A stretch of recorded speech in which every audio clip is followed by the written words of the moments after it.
Hello everyone, welcome back to my channel. So today we're going to discuss about process states. So first of all, we'll be discussing for single tasking system. And as you know, for single tasking system, it's really simple. Firstly, a new program is created, then it goes into the memory, gets executed, and finally it gets finished or terminated. So for a single tasking system, we have a really simple process state. Now we'll move on to multi-programming systems, and therein we'll discuss two types of model. One is 5-state model and the other one 7-state model. So let's see what it is. So first of all, let's discuss the 5-state model. So as we can see here in this 5-state model, firstly when you double click the program, a new program is created, and here it's in the hard disk. And then when it gets created, it goes to the ready state where it goes into the RAM.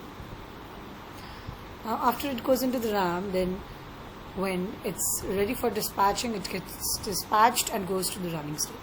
Now in the running state, there are two possibilities. One, that an IO request has been given for the program, or the program has been either timed out or a higher priority program or task came in. Now when a higher priority task comes in or it's timed out, then it goes back to the ready state. But when there is an IO request, it goes to the waiting state. Now what happens here is, like, the CPU is idle, so we send it to the waiting state so that the CPU can run other programs, and that's why when an IO request is given, the program is sent to the waiting state. Now after this waiting state, when the IO is completed, it gets back to the ready state, and then again the loop gets executed. Now whenever our last statement gets executed for this, the program is finally finished state. Now we'll discuss the 7-state model. So in the 7-state model, one more step gets added, wherein we add two more states. So what happens is that we have a suspend block and a suspend ready state added.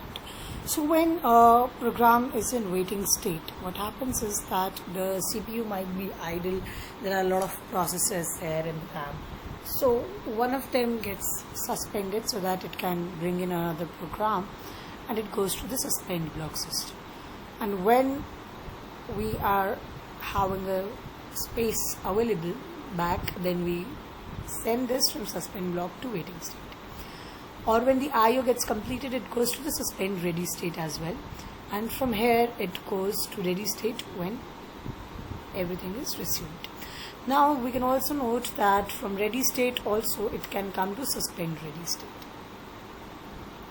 And that's it for the 7-state model, the extra things that we needed to study here.